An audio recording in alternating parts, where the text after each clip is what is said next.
اسد کیسر بیٹھے ہوئے تھے، اگر آپ کو یاد ہو. پھر اسد کیسر اور پرویز خٹک صاحب جب تحریک دم اعتماد آئی تو اس وقت بھی لفٹ میں اکٹھے جو ہیں وہ اوپر گئے. اور آپ کو یاد ہوگا کہ اسد کیسر صاحب ہی وہی شخصیت تھے جو 2 مرتبہ گاڑی میں بیٹھے وزیر اعظم ہاؤس گئے، پھر اسمبلی کے دروازے پر پہنچتے ہیں اور پھر دوبارہ انہیں بلا لیا جاتا ہے. تو اسد کیسر صاحب کا عمران خان کی حکومت جانے میں، اور جو اس وقت جو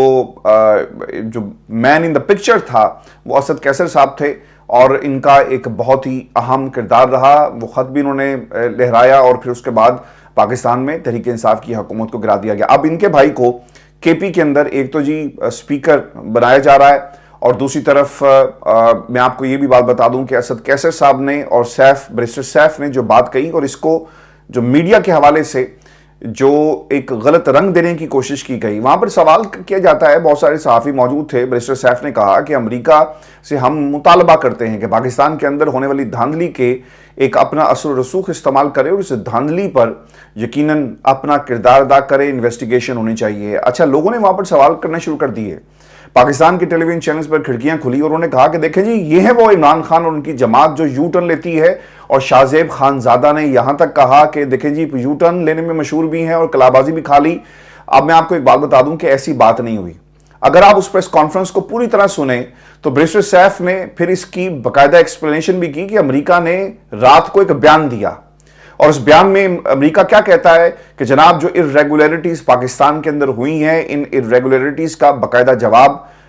دینا چاہیے، انویسٹیگیشن ہونی چاہیے، پاکستان کی عوام کے مینڈیٹ کو سمجھا جائے، اس کا احترام کیا جائے.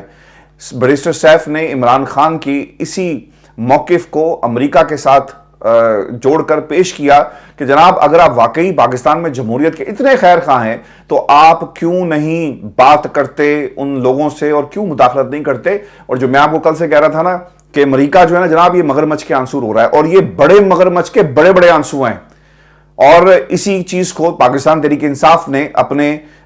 اس پلیٹ فارم سے، یعنی اڈیالہ جیل کے باہر جو انہیں پلیٹ فارم دیا گیا کہ اب تمام پریس کانفرنسز یہاں سے ہوں گی اور اسمبلی سے نہیں ہوں گی، وہاں پر کھڑے ہو کر یہ واضح موقف دے دیا. اگر آپ اسے کلابازی کہیں، یو ٹرن کہیں، تو میرا خیال ہے کہ آج بھی وہ طاقتیں جو جمہوریت کے خلاف ہیں، جو کسی کے ایما پر یا ایک امپریشن بنا کر بیٹھی ہوئی ہیں، میرا خیال ہے کہ انہیں ری وزٹ کرنے کی جو ہے وہ کوشش کرنی چاہیے. میں آپ کو ایک اور غلطی بتاتا ہوں،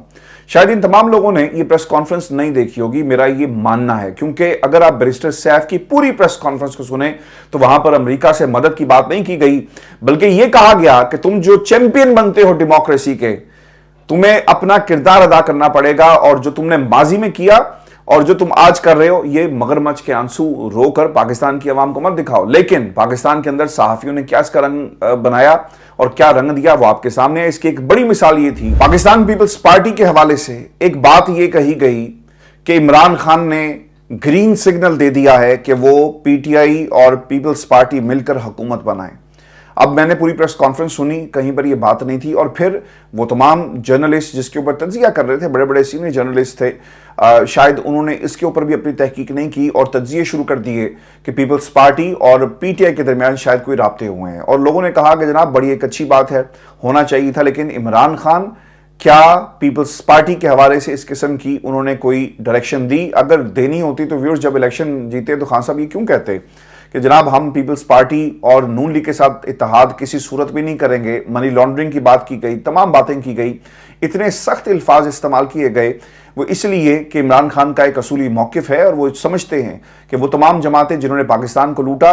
جنہوں نے باریاں لگائی ہوئی تھی، پاکستان تحریک انصاف نے آ کر نہ صرف انہیں ٹکر دی بلکہ ان کی سیاست کو بھی پاکستان سے ہمیشہ کے لیے رخصت کر دیا. اگر ان حالات کے اندر اگر آپ سیاست کو دیکھیں تو پاکستان تحریک انصاف ان حالات میں اگر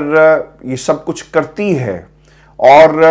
پیپلز پارٹی کے ساتھ اتحاد کرے گی تو پی ٹی آئی اور خان صاحب کا یہ خیال ہے اور وہ یہ سمجھتے ہیں کہ ان کی سیاست کو دھچکا پہنچے گا، اور وہ موقف جو پاکستان کی عوام کے سامنے وہ ہمیشہ رکھتے رہے ان چوروں ڈاکوؤں کے حوالے سے، پاکستان تحریک انصاف اپنے اس اصولی موقف سے پیچھے ہٹ کر اپنی سیاست کے لیے بھی مشکلات پیدا کر سکتی ہے. اور پھر بھی عمران خان نے کبھی بھی جو سیاست نہیں کی، عمران خان نے ہمیشہ پاکستان کی عوام اور پاکستان کی بھلائی کی بات کی. اس کے پیچھے ایک اصولی موقف ہے جو پاکستان تحریک انصاف، جسے عوام کو بھی اس کو رسپیکٹ جو دینی چاہیے. اور obviously ہم تھوڑا سا ڈیفرنٹ سوچتے ہیں، اور میں ہمیشہ سے یہ کہتا رہا کہ جناب آپ کیوں نہیں سیاست کا جواب جو ہے وہ سیاست سے دیتے, اور اگر خان صاحب سیاست کا جواب سیاست سے دینا تو جسٹ امیجن کریں کہ کومبو کیا بنے گا, پاکستان کی عوام کی سپورٹ عمران خان کے لیے, اور پھر دوسری طرف سے پاکستان میں سیاست جب خان صاحب کریں گے تو زرداری کو تو صرف سیاست کرنا آتی ہے نا, اگر اس کے ساتھ مقبولیت ہوتی تو وہ پاکستان کے اندر ہر حکومت بنا رہا ہوتا, لیکن سیاست خان صاحب نے کبھی نہیں کی, اس قوم کا سوچا, پاکستان کے حالات کا سوچا, اور اسی لیے آج وہ سزا جو ہے جیل میں کاٹ رہے ہیں, کیونکہ وہ سیاست نہیں کرتے, وہ ایک سیاستدان نہیں بلکہ وہ ایک لیڈر ہیں, اور ہم نے ان کی سٹیٹمنٹ سے اور ان کے اس فیصلے جو اس وقت وہ کر رہے ہیں اس سے یہ بہت واضح چیز جو ہے وہ اس وقت قوم کے سامنے ہے. ویورز, میں آپ کو ایک بات یہ بتا دوں کہ ایک خبر اور بھی چلی ہے, یعنی یہ جو جھوٹ کی دکان کھلی, اور اس جھوٹ کی دکان کے اندر باقاعدہ طور پر یہ کہا گیا کہ کے پی میں پاکستان تحریک انصاف پارلیمنٹیرینز کے ساتھ مل کر حکومت جو ہے وہ بنانے جا رہی ہے. اچھا, مجھے اس خبر کے حوالے سے میں نے 2-3 لوگوں سے بات کی ہے, اور میں نے ان سے پوچھا کہ یار آپ لوگوں کو کیا ضرورت پڑی ہے کہ پیپلز پارٹی کے ساتھ آپ اتحاد کریں, تو چلیں کسی حد تک میں بھی یہ سمجھتا ہوں کہ خان صاحب کو سیاست کرنی چاہیے, لیکن یہ مجھے بات ہضم نہیں ہوتی کہ وہ جماعت جس نے عمران خان کو فرعون تک کہہ دیا اور یہاں تک کہا کہ وہ تکبر میں ڈوبا ہوا تھا اور ہماری حکومت بنے گی, پرویز خٹک نے کیا کیا کچھ نہیں کیا عمران خان کے ساتھ, یعنی نواز شریف کے ساتھ میں یہ سمجھتا ہوں کہ بات ہو سکتی ہے, لیکن پرویز خٹک جس نے جماعت کے اندر رہتے ہوئے عمران خان کو اتنا برا کہا کہ آپ نے اسے فرعون کے ساتھ جو ہے وہ کمپیئر کرنا شروع کر دیا. خدا کے لیے یہ کام مت کریں, اور اگر ایسی کوئی بات ہے تو فوری طور پہ اس کا ریئیکشن جو ہے جس طرح آپ نے پیپلز پارٹی کے حوالے سے بیرسٹر سیف نے ریئیکشن دیا اس پر بھی دینا چاہیے, اور دوسری طرف سے جو ان کے ترجمان صاحب تھے وہ میدان میں, اور انہوں نے کہا کہ جناب دیکھیں نا اس کے اوپر ابھی کوئی بات نہیں ہوئی, اور پھر دیکھیں گے کہ اگر بات ہوتی ہے تو آپ کو ضرورت کیا پڑی ہے, آپ کے پاس نمبرز پورے ہیں, جائیں دھڑلے سے حکومت بنائیں, اور آپ کو اگر کسی پارٹی میں شامل ہونے اور آزاد امیدواروں کا مسئلہ ہے وہ بھی مسئلہ آپ کا قمر دلشاد صاحب نے حل کر دیا, اور وہ یہ کہتے ہیں کہ پاکستان تحریک انصاف اگر مخصوص نشستوں کے حوالے سے الیکشن کمیشن آف پاکستان سے درخواست کرے تو اس کا حل بھی نکالا جا سکتا ہے. ماضی کی مثالیں انہوں نے دی جب تحریک انصاف کے پاس یعنی ماضی میں کچھ ایسے ریفرنسز بھی انہوں نے کوٹ کیے کہ جب نہیں تھی تو پھر انہوں نے اس کی باقاعدہ طور پر الیکشن کمیشن نے اس کا راستہ بھی نکالا. ویورز, مسئلہ یہ ہے کہ یہ یقیناً ایک ایسا راستہ ہے جس میں حقیقت نہیں ہے, اور لوگ پیچھے بیٹھ کر میڈیا کو استعمال کر رہے ہیں اور ایسی افواہیں جو ہیں اس وقت پاکستان کے اندر گردش کر رہی ہیں. میں ابھی پروگرام جب کر رہا تھا اور پاکستان تحریک انصاف اور جس طرح سے اسد کیسر کو عزت ملی, جس طرح سے بیرسٹر سیف کو عزت ملی, جس طرح سے شاندانہ گلزار کو پاکستان کی قوم نے عزت دی, جس طرح سے وہ تمام خواتین جو کے پی سے کھڑی ہوئی اور وہاں پر انہیں عزت ملی,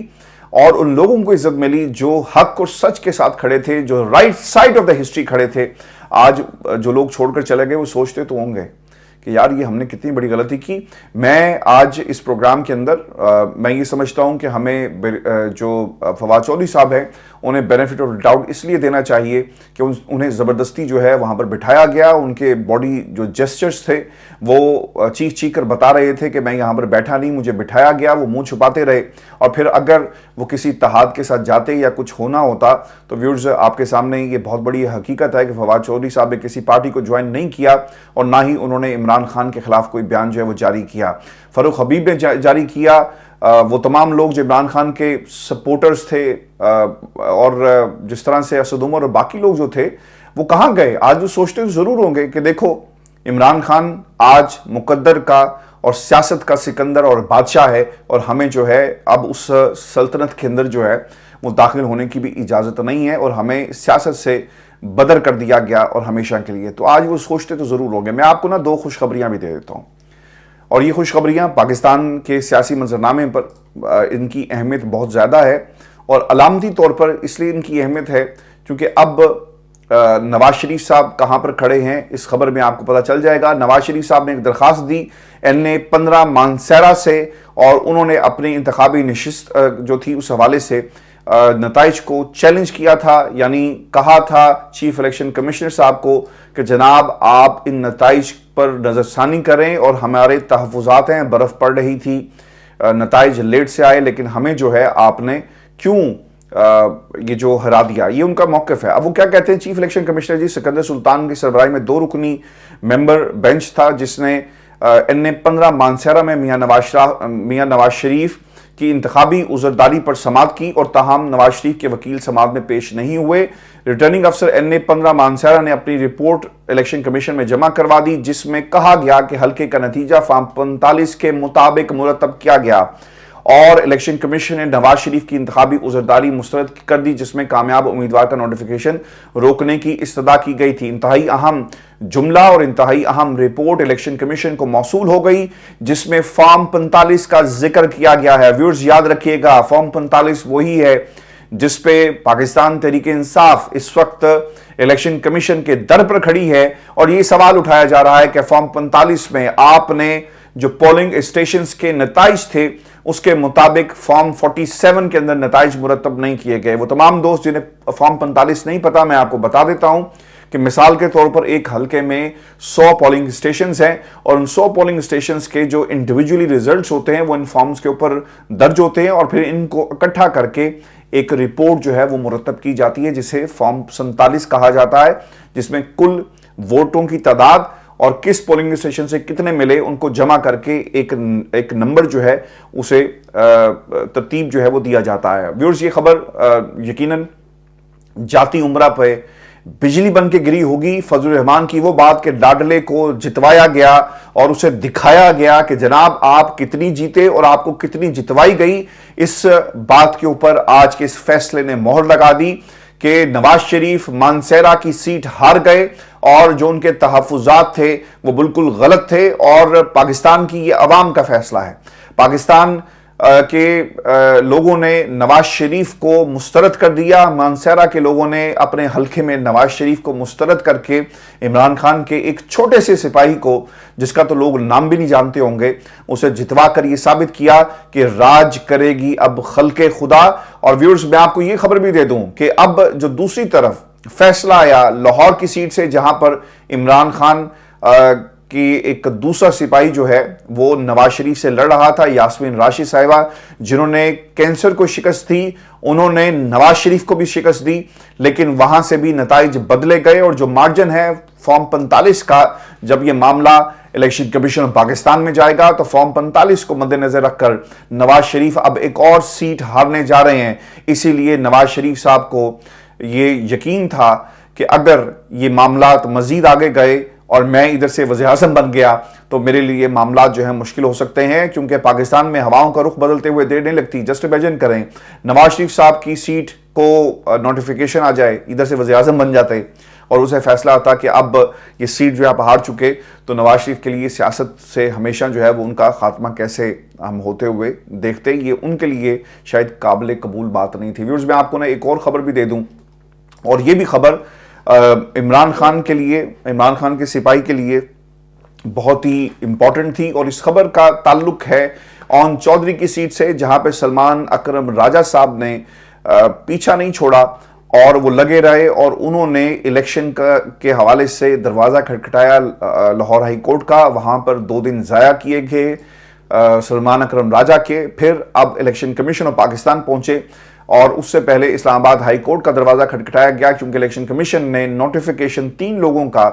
جاری کر دیا تھا، 2 اسلام آباد کی، 3 اسلام آباد کی سیٹ تھی اور پھر 1 لاہور کی سیٹ تھی۔ الیکشن کمیشن آف پاکستان نے لاہور سے اون چودھری کی کامیابی کا نوٹیفیکیشن جاری کیا، پھر اس کے بعد یہ اسلام آباد ہائی کورٹ گئے، جس پہ ڈی جی لا الیکشن کمیشن عدالت میں پیش ہوئے، اور انہوں نے کہا کہ جناب قومی اسمبلی کے حلقہ NA 128 سے PTI کی حمایت یافتہ امیدوار سلمان اکرم راجہ کی درخواست پر ڈی جی لا یہ کہتے ہیں کہ ہم نے نوٹیفیکیشن اون چودھری کا اب واپس لے لیا ہے، اور جو انہیں جتوایا گیا تھا یقیناً اس کے اوپر اب دیکھنا یہ ہوگا کہ یاسمین راشد صاحبہ کا اور دیگر جو نوٹیفیکیشنز ہیں کیا الیکشن کمیشن انہیں بھی واپس لیتا ہے، یا پھر اس کے اوپر بھی ابھی جو ہے وہ سیاست کی جائے گی۔ ویورز، پاکستان تحریک انصاف نے یہ ثابت کر دیا کہ راج کرے گی خلق خدا یہ صرف اور صرف ایک مفروضہ نہیں ہے، بلکہ عمران خان نے مروثیت کو ہمیشہ کے لیے دفن کر دیا، اور اپنی پارٹی کے اندر ان لوگوں کو ووٹ کی طاقت سے نہ صرف اقتدار میں لانے کے لیے، یعنی کہ عام آدمی کو اقتدار میں آنے کا ایک راستہ فراہم کیا، بلکہ وہ اپنے علاقے اپنے لوگوں کی نمائندگی کر سکے، اس راستے کی لیے بھی عمران خان نے جماعت کے ذریعے ان لوگوں کو فیسیلیٹیٹ کیا، اس سوچ کو فیسیلیٹیٹ کیا، اور آج عمر ایوب کا اوپر آنا یقیناً یہ پاکستان تحریک انصاف کی مروثیت کے خلاف ایک بہت بڑی فتح ہے، اور عمر ایوب جیسے کئی لوگ ایسے ہیں جنہیں پارٹی عزت دیتی ہے۔ قاضی صاحب، آپ پاکستان کے سیاسی منظرنامے کو ذرا غور سے دیکھ لیں، جہاں پر مروثی آپ کو نہیں ملیں گے بلکہ یہاں پر آپ کو جمہوری لوگ جو ہیں وہ ملیں گے۔ ویورز، یہ شو تھا آج کا ہمارا، اپنے کمنٹ سے ضرور بھیجیے گا، چینل کو سبسکرائب کرنا مت بھولیں۔ انشاءاللہ اگلی ویڈیو میں آپ سے جلد ملاقات ہوگی۔ اللہ نگہبان۔